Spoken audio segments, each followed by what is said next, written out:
These people are amongst the greatest quiz players in Britain. Together, they make up the Eggheads, arguably the most formidable quiz team in the country. The question is, can they be beaten? Welcome to Eggheads, the show where a team of 5 quiz challengers attempt to beat possibly the greatest quiz team in Britain. Their quiz pedigree is well known, as they've won some of the country's toughest quiz shows. They are the Eggheads. And taking on the awesome might of our quiz Goliaths today are Bar 5. In their spare time, this team are all choristers with Roseneath singers based in Dunblane. Let's meet them. Hi, I'm Kenny. I'm 59 and I'm a retired modern studies and geography teacher. Hi, my name's Beth. I'm 60 and I'm a retired computing studies teacher. Hi, I'm Pat. I'm 62 and I'm a retired education manager. Hi, I'm Anthony. I'm 57 and I'm a biology teacher. Hi, I'm Val. I'm 57 and I'm a theatre nurse. Kenny and team, welcome. Hello. Great to see you here. Are the 5 of you the whole choir, or are there more? No, there are 45 members in the choir and we are just 5 members of that choir. Okay, with 5, can you still make a noise? We certainly can. Do you want to try? Yeah, absolutely. Hallelujah, hallelujah, hallelujah, hallelujah, hallelujah. Well done.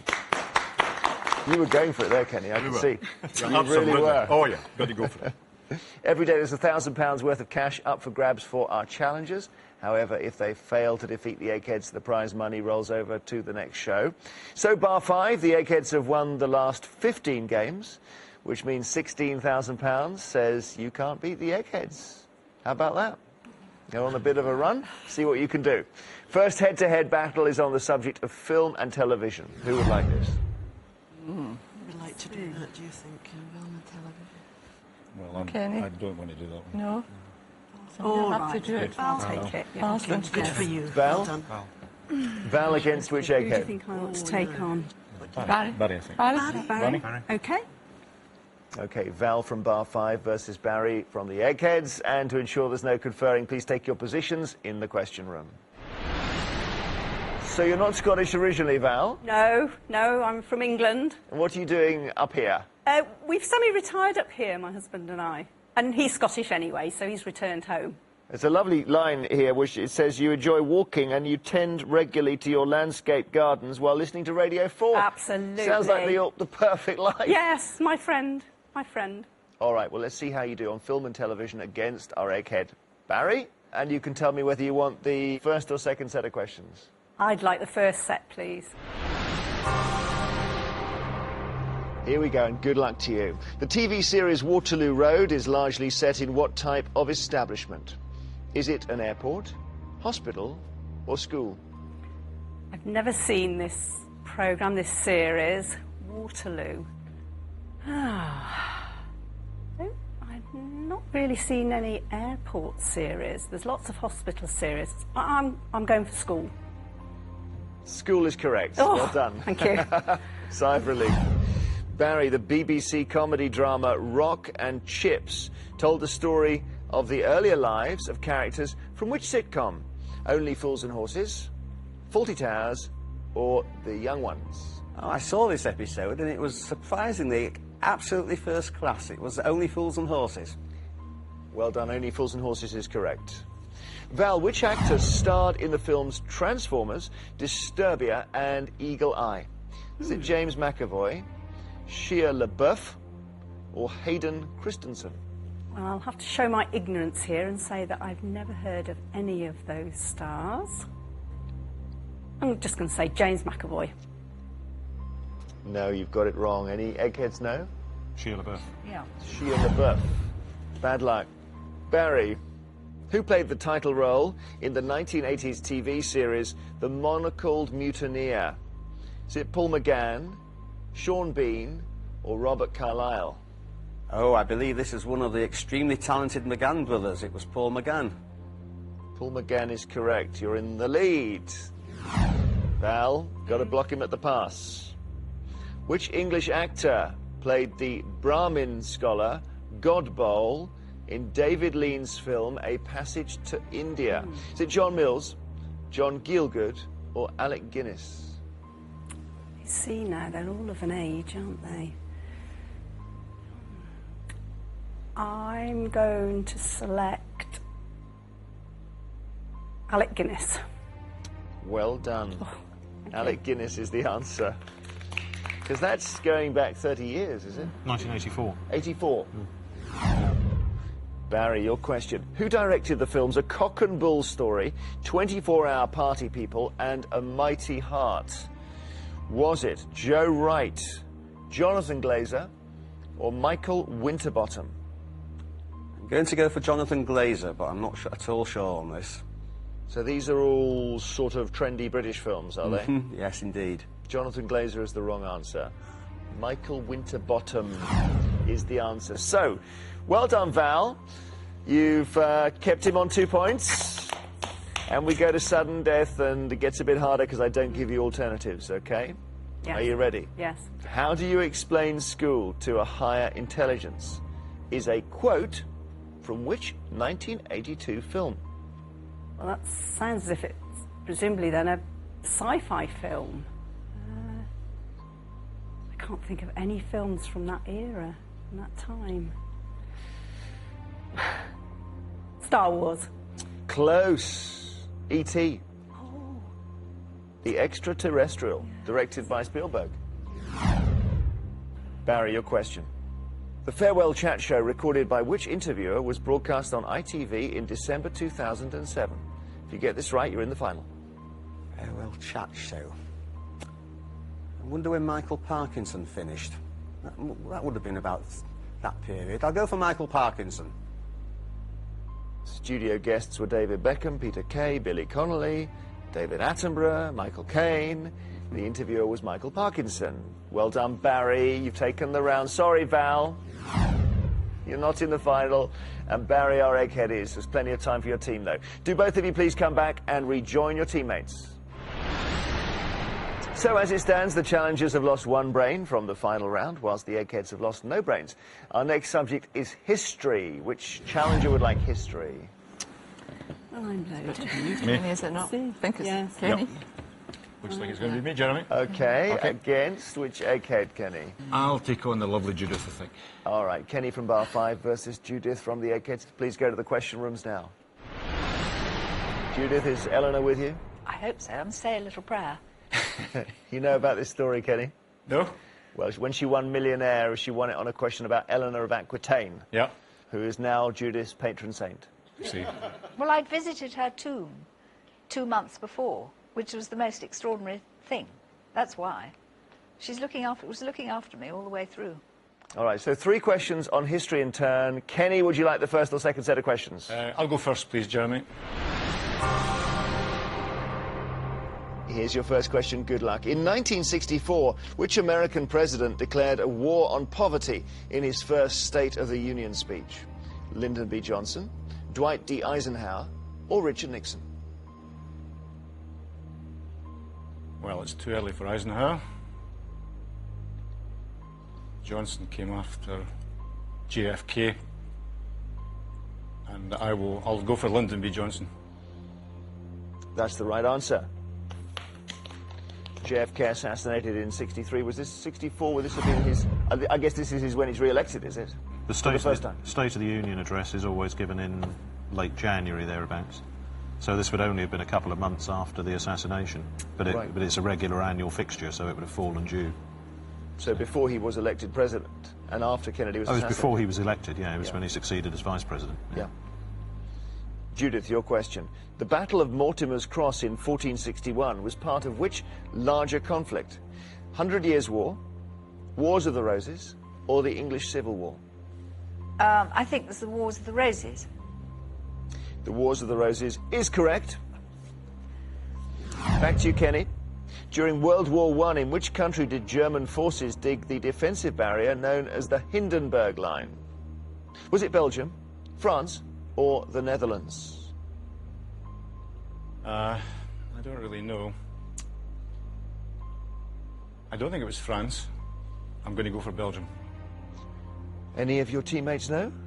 The Hindenburg Line, dug by the Germans?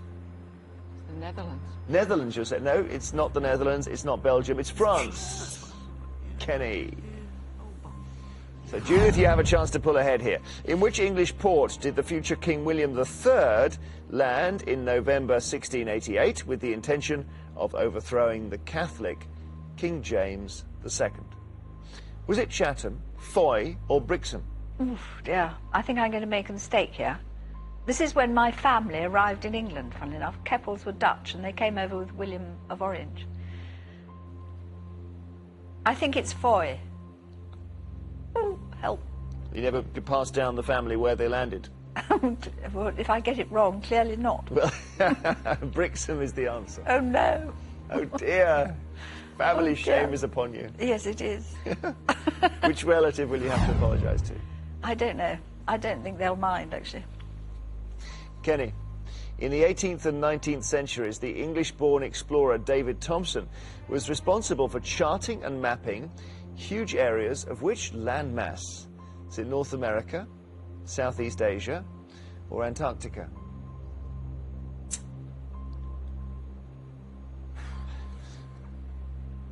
It's obviously going to be a pure guess. I've never heard of him before, unfortunately. I'll guess Antarctica.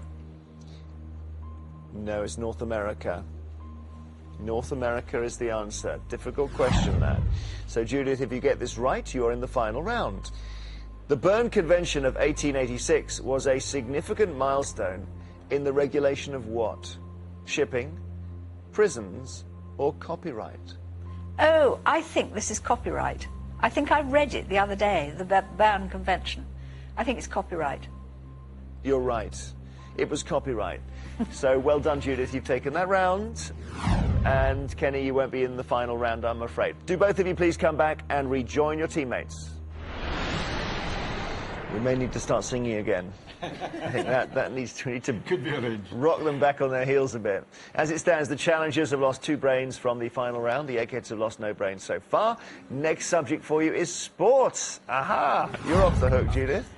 Who would you like to take on? I think that's got to be Geordie. Which Egghead, Pat or Chris or Kevin? Chris. Yep. He'll be happy. Just look at that. Studied calm. Anthony from Bar 5 versus Chris from the Eggheads on sport. Here we go. Do go to the question rooms now. Anthony, I thought you might be waiting for the science round. Well, I was waiting for the science round, but I've been chosen to do sport, as that was my second subject by default. Because you love your biology, right? You teach it? I do teach biology, yes. Well, tell us what animals and insects you like to show the pupils. Well, in my classroom, I've got a couple of chameleons, 3 snakes, and a couple of geckos, and we run a reptile club, which is actually run by pupils in 4th year that come in at lunchtimes and make sure that the younger pupils can handle the animals, and they have a great time. And which snakes do you have? I've got a Jamaican boa called Marley. I've got a green tree python called Ringo. I didn't name these, the pupils did. All right, Chris, Anthony, here we go. It's sport, of all things. After that, talk about reptiles. And Anthony, you can choose the first or second set of questions. I think I'll go for the first set. Here we go. Which snooker player was particularly well known for his trademark oversized spectacles? Was it Dennis Taylor, Steve Davis, or Stephen Hendry? Well, I don't remember Stephen Hendry or Steve Davis ever wearing spectacles of any sort, so I'll go with Dennis Taylor.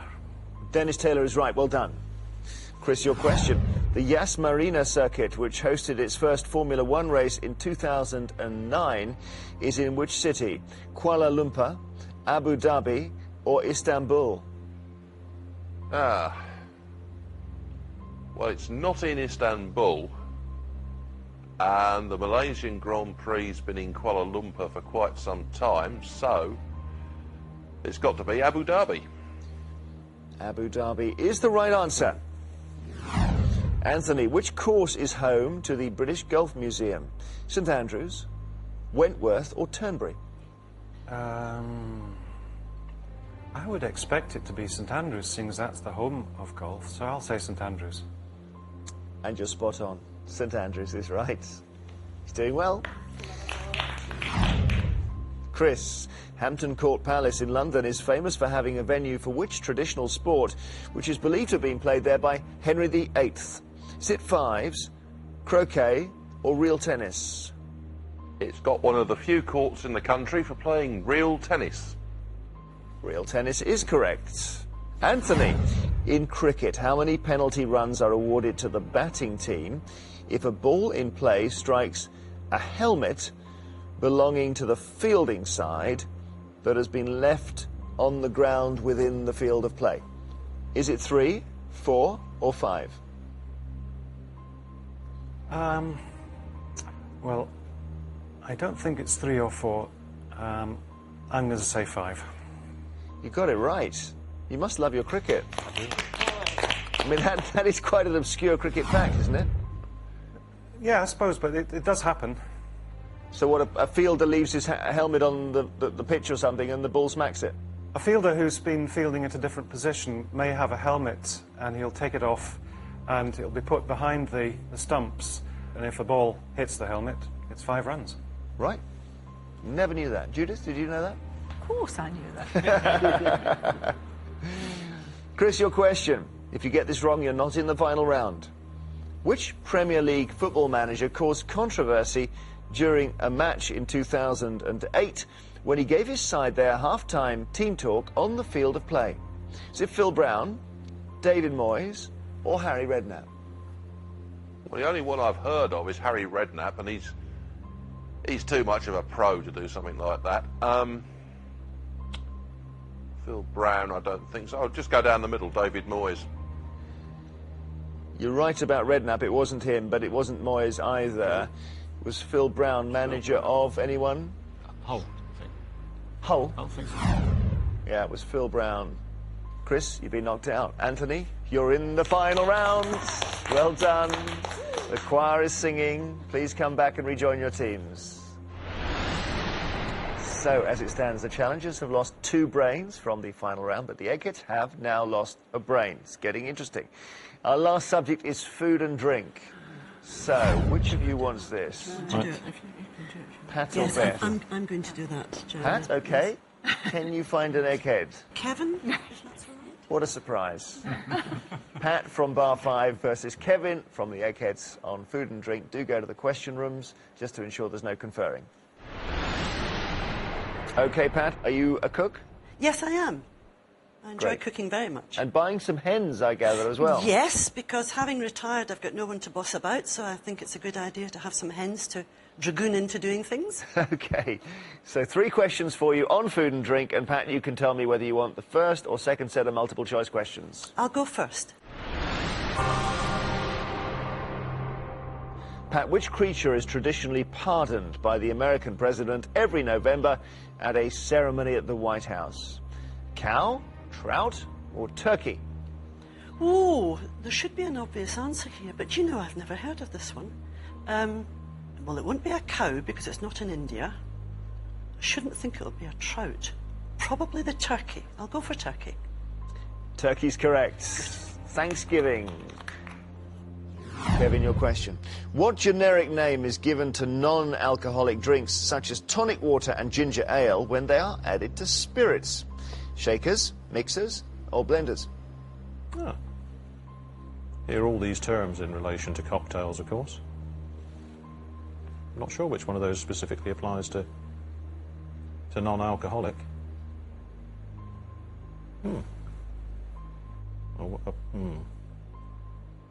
Applying what I can in terms of logic, which isn't much, I'll go for mixers. Mixers is right. That's not going to help us shake off the food and drink thing, Kevin. No, I know. But it's funny, I've just never heard that. Never. We were doing so well last few weeks. Okay, Pat, guarana, used to make energy drinks, comes from a plant native to which continent? Is it South America, Asia, or Africa? Right. I don't think it's Asian. That doesn't sound right.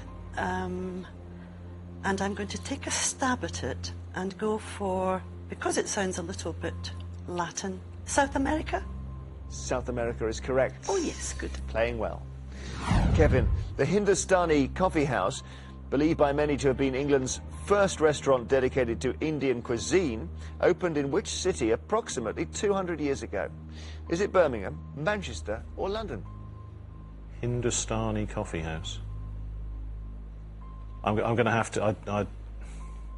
I've not come across this, so I'll have to play the percentages and go for London, I think.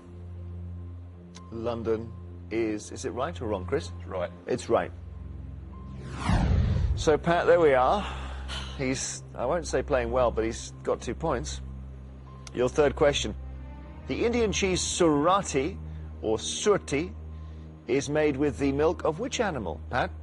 Buffalo, goat or sheep? This is a difficult one for me. I've been to India and I can't remember seeing any sheep. I'm sure there must have been some. It's between goat and buffalo in my head. I'm going to take a guess here and go for buffalo. Excellent, you're right. Oh, good. And it's not the one you'd guess, really, is it? I think goat in India. You would, absolutely. Yeah. Kevin, if you don't get this right, you're not in the final round. What type of implement is a molinillo, often used in the preparation of hot drinks in Mexico? Spoon, whisk or sieve? Could be any of them, couldn't it, really, if you've never... I've never ever heard the word, as far as I'm aware. Molinillo.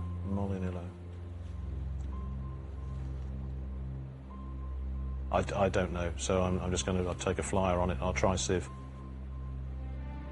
Sieve is wrong, Kevin. It is whisk. That's the right answer. So well done, Pat. You are in the final. Emerged triumphant against our egghead. Kevin will have to sit out the final round, which may well help you. Let's play it next. So this is what we have been playing towards. It is time for the final round, which, as always, is general knowledge. But I'm afraid those of you who lost your head-to-heads won't be allowed to take part in this round. So Kenny and Val from Bar 5 and Kevin and Chris from the Eggheads, would you please now leave the studio? Beth, Pat and Anthony, you are playing to win Bar 5 £16,000. Judith, Pat and Barry, you are playing for something which money can't buy, the Eggheads' reputation.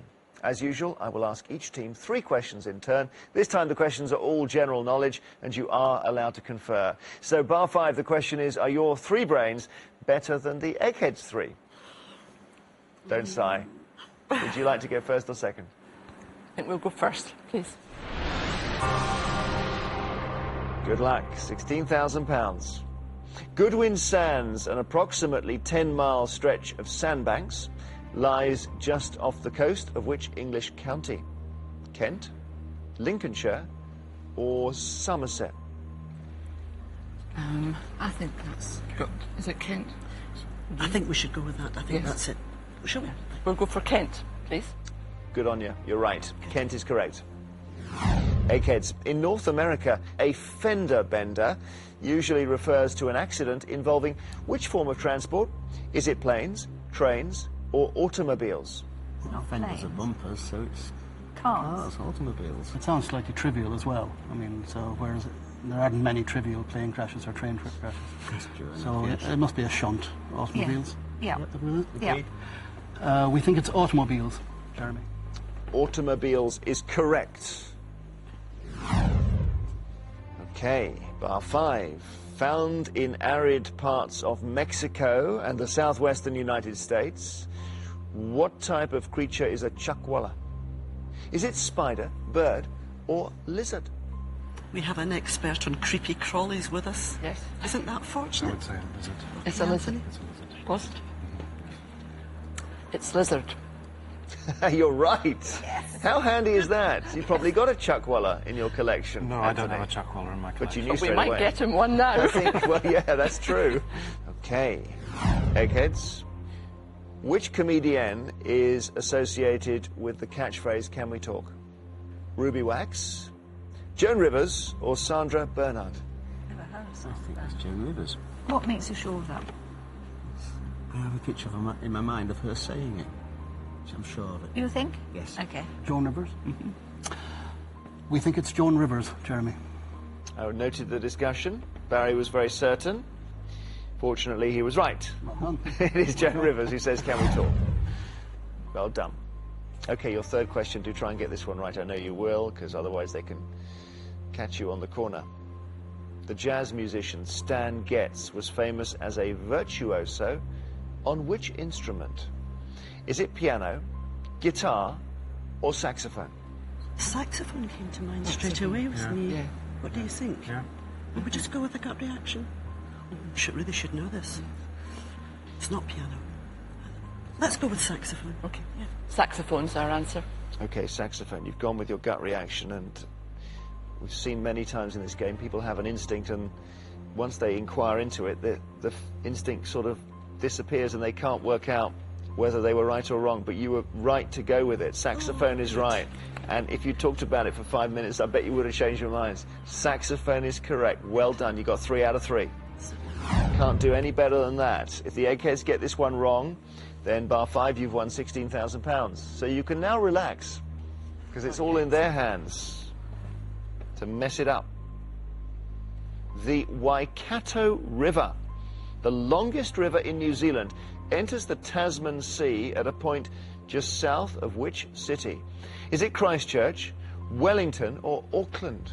If you get this wrong, they've won £16,000. Auckland is in the north, and Christchurch is the city of the plains, so I don't think it's at the sea. I think Wellington is one of the most southerly capitals in the world. It's the south of North Island. Waikato, I think, is in the North Island. It's in the North So Island. I think we can dismiss Christchurch. Right. Because it's South Island. Sorry. Auckland is at the top of North Island, and Wellington's at the bottom. Yes. So it boils down to whether the Waikato flows north-south or south-north. If Auckland's the answer, the river has to flow south-north, but go into the sea to the west and south of Auckland, which is possible. If it flows north-south, then it goes into the sea to the west of Wellington.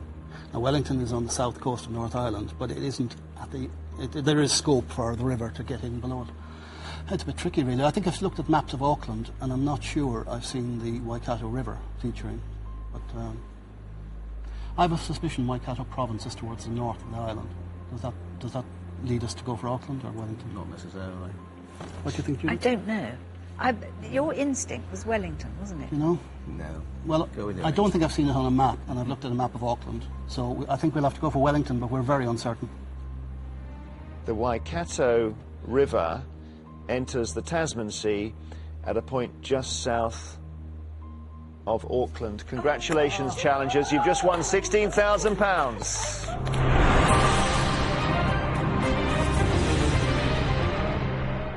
So, challengers, well done. Thank you. Well done. Thank you. And you can go and look at the map of Auckland and New enjoy. Zealand. Have it up on the wall at home. We shall. Eggheads, confusion, maybe a bit too much certainty. I don't know. In the end, I mean, it's amazing, to do you credit, it's amazing the way you put the map up on the wall in your minds and you start pointing. Not many people can do that. Congratulations, challengers. Bar 5, you have won £16,000. Oh, you played well. You're officially cleverer than the Eggheads. You proved they can be beaten. A wee fluke, yeah. Join us next time on Eggheads to see if a new team of challengers will be just as successful. Till then, what a great game. Goodbye.